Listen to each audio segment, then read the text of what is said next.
What's up, Superdads? Today I am here to talk to you about an incident that happened just the other day between Mike Van Wyck and Jeff Nippard. Real quickly, the background is that they disagreed about an approach to training. Jeff is in the more science-based camp, and Mike Van Wyck is a bit more of a, shall we say, gym bro wisdom, just get after it sort of guy. And Mike criticized Jeff. Jeff responded to Mike, and then in the gym, Mike basically walked up to Jeff and grabbed him by the throat and shoved him, and then apparently did it again, and then pushed his cameraman. Okay, so I am not going to give you the boilerplate, obvious take that Mike is clearly in the wrong here. I'm not just going to tell you that clearly he has some fragile ego or something like that. I'm going to go a little bit deeper for you in two different ways. Okay, first of all, I've seen people describing this as a throat jab, that he throat jabbed Jeff. That was not a throat jab. If you know anything about combatives, that's clearly not a throat jab. He didn't use the right part of his hand. He didn't use the right angle trajectory in his hand. He didn't use the right kind of energy to make it into a throat jab. He grabbed him by the throat and pushed him. Very primal sort of way to attack somebody. And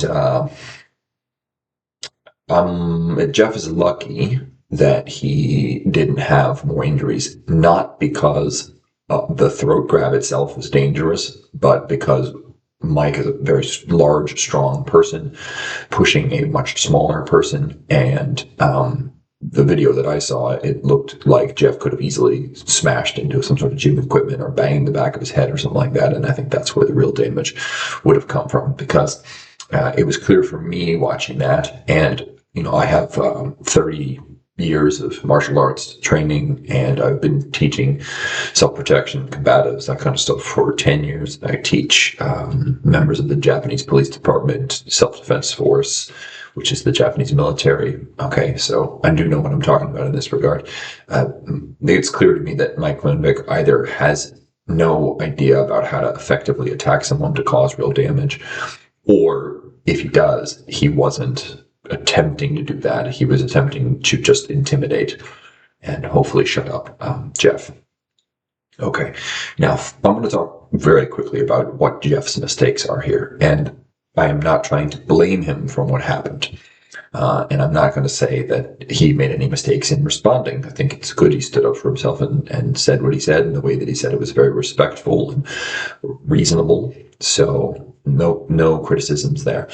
But I would recommend to him that I know they live in Canada and it's all, lollipops and unicorn farts up there, but you probably should look into learning some self-defense stuff, just the basics, right? Like, even if it's not physical stuff, just a little bit more awareness, because just from the very brief clip that is out there on the internet, you could tell that Mike was giving off bad, violent vibes. And when he approaches you quickly the way that he did, and his hand is, you could see his hand getting ready for the grab prior to actually reaching out and grabbing. These are all very clear pre-fight indicators. And Jeff is just standing there facing him, not even bladed at all, both feet parallel, and gets grabbed by the neck and shoved. And his hands are by his side. I mean, come on, man. Like, we need a little more common sense. When someone is approaching you with that sort of energy, your hands need to be above theirs. So as their hands rise up, even if they're just talking at you, your hands should come up higher than theirs are at all times. And defensively, whoa, sort of calm down, this sort of thing. This is one of the first rules of self-protection, proactive self-protection. Then, I'm not saying he should have fought back necessarily, but you could have easily defended a throat grab. Come on, man, it's a center line attack. Like, it comes in, all you have to do is use your hands to deflect it. Like, you don't need any training to do that. All you need is to actually be aware and prepared. So that first one, it's a preemptive attack by Mike.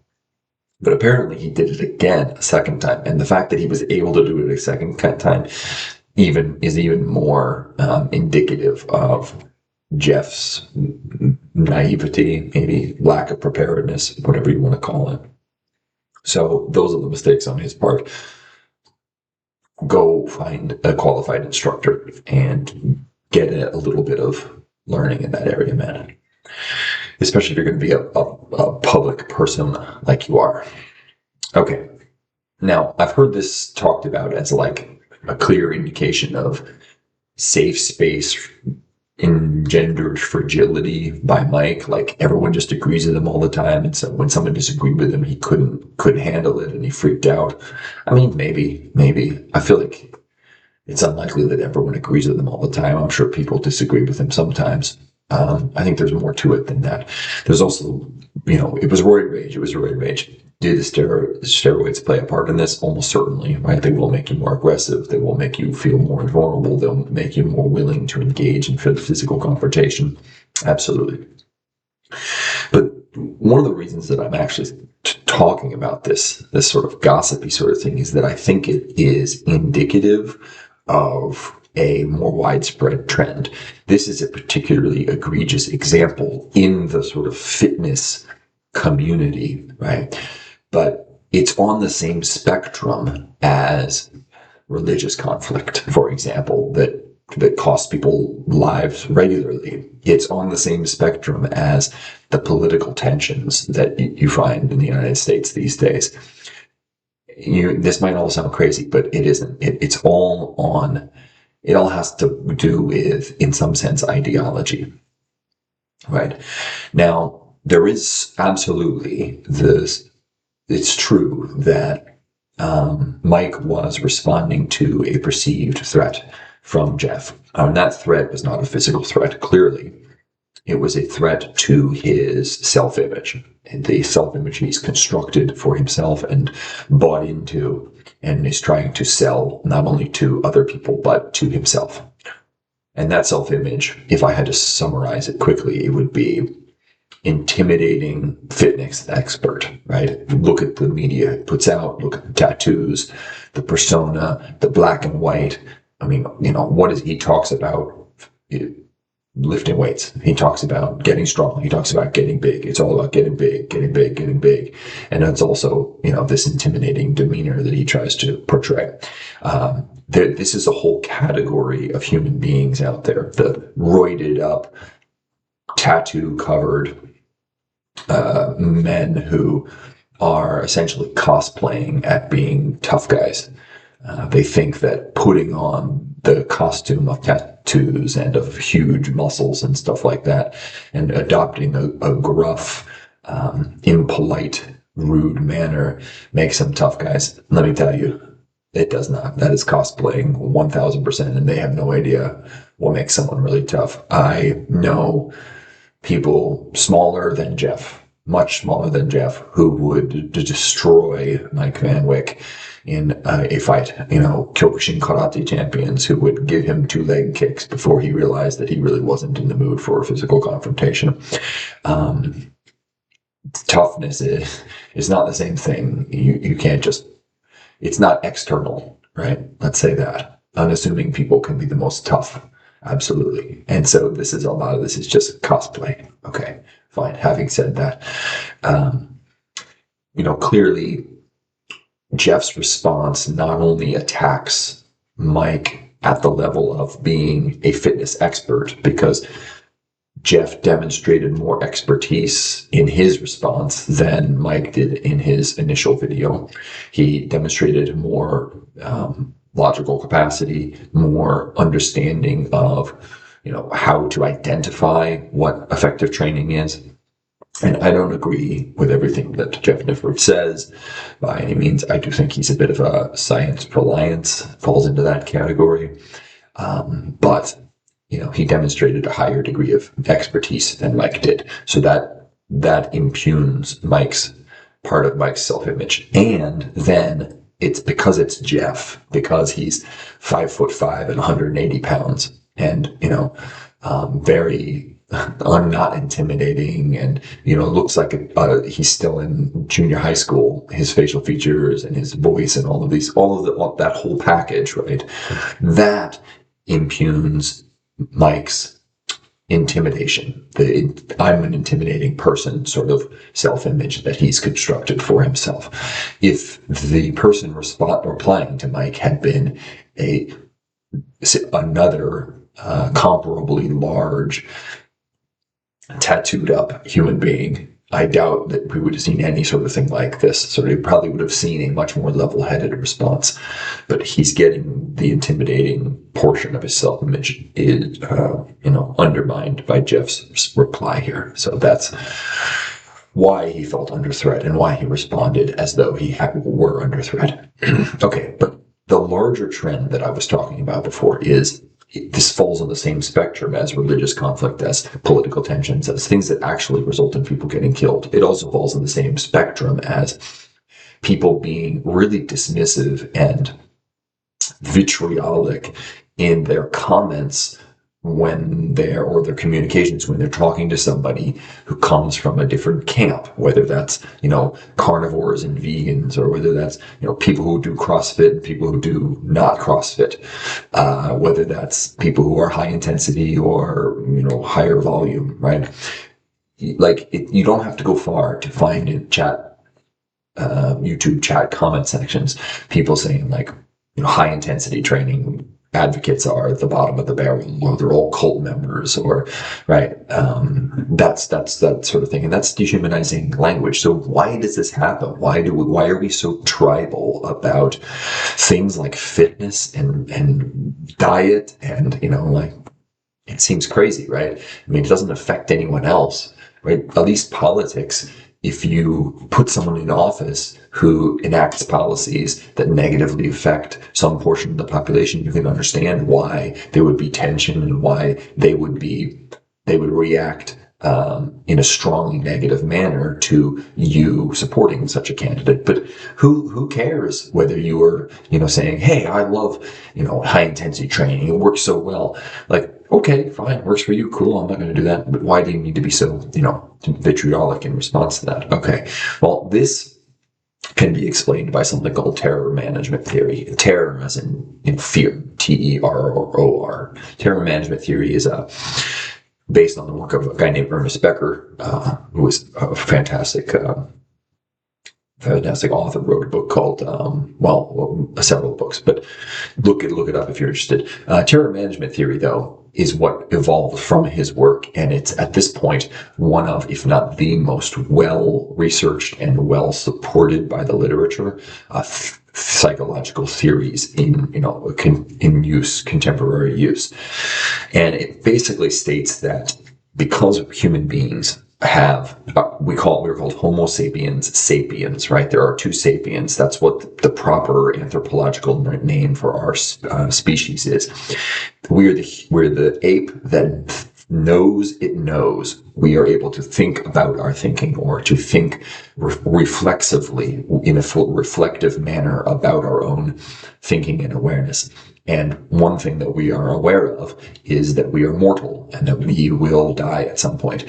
Now, if we were just aware of that, that would be one thing. But we are aware that we're aware, and that allows us to enact certain strategies, to take certain steps in order to mitigate the perceived or the felt embodied negative aspects of that awareness. So being aware that you're mortal is a terrifying thing. It produces something called existential dread. The dread that your existence will end and it will have been meaningless, essentially.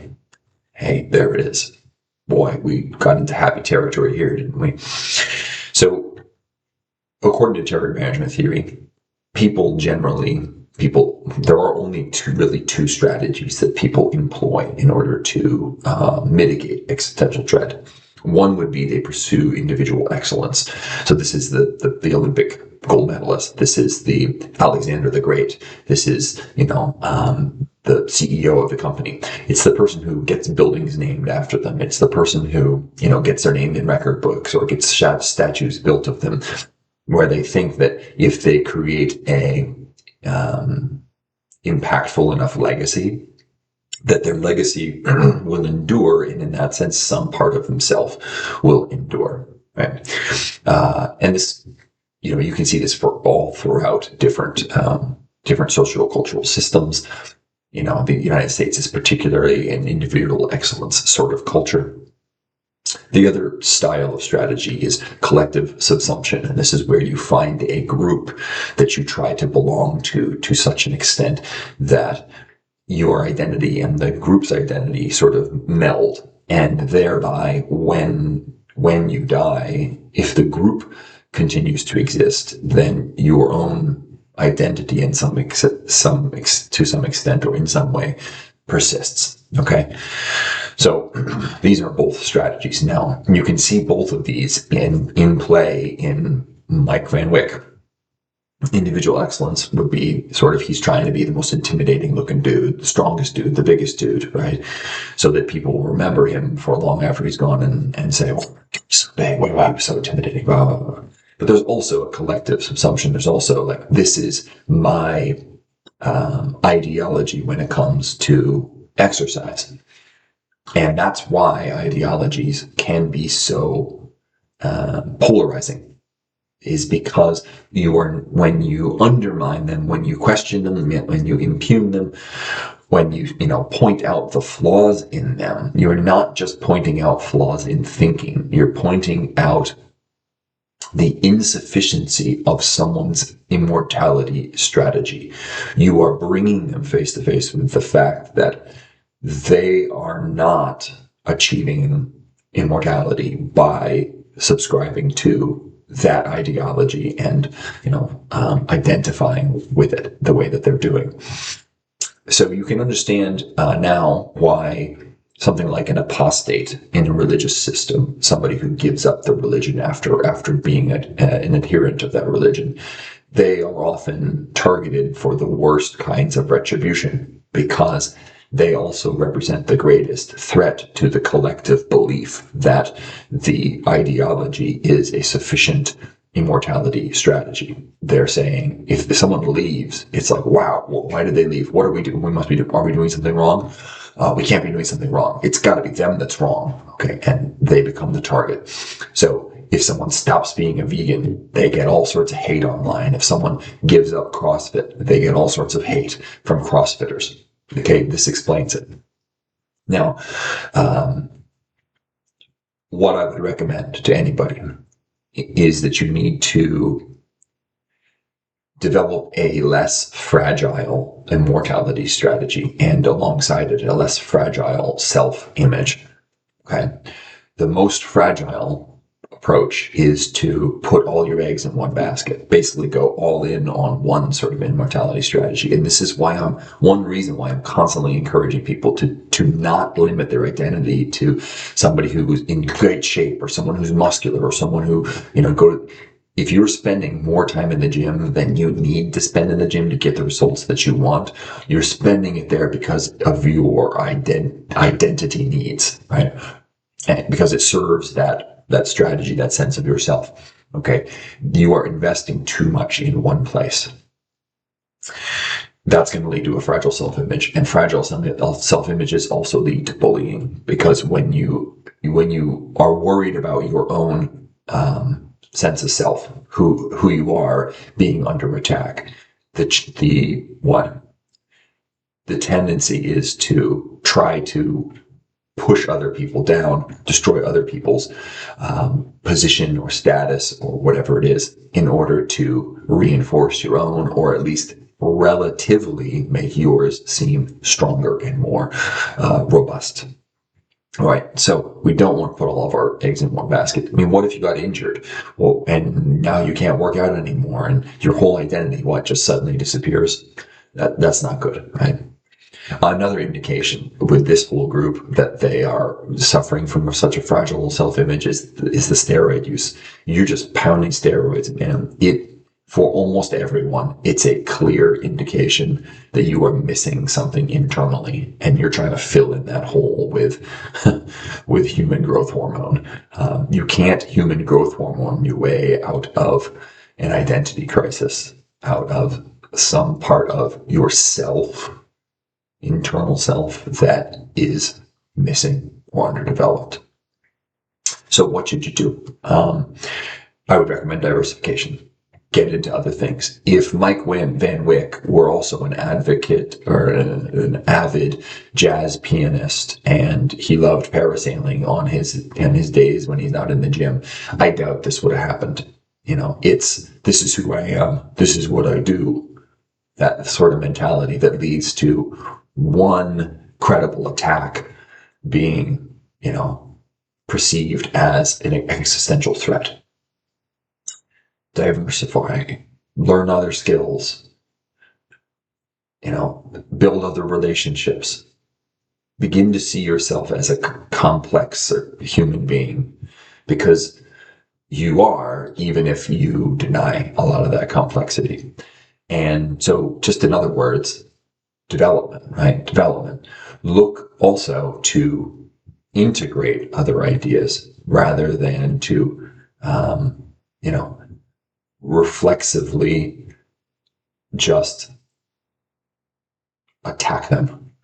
Because developing as in any field or endeavor, it's not just about building better muscles or lifting better. It's about developing wisdom. And wisdom comes from integrating a differentiated combination of things. You need to see, so high intensity training is great for this, but high volume training is a great tool for this. And mobility training fits in here. And if you only are doing one, then even as strong as you get or as big as your muscles get, you're not developing as a human, as your capacity, really. Okay? So a differentiated collection of options integrated towards helping you pursue your purpose in that arena. All right, so something a little bit different today from me. I hope that you found some of this interesting. Thank you so much for your attention and for everyone who likes and comments and shares and all that stuff. I really do, really, really appreciate it. I wish Jeff Nippard well. I think he's probably going to recover very quickly from this, and I do not expect Mike Van Wyck will recover quickly from this, at least his reputation. So, but I can understand where he's coming from, because we are all stuck on a rock hurtling through space. And it is, when you think about it, honestly, pretty terrifying. Okay. Thanks.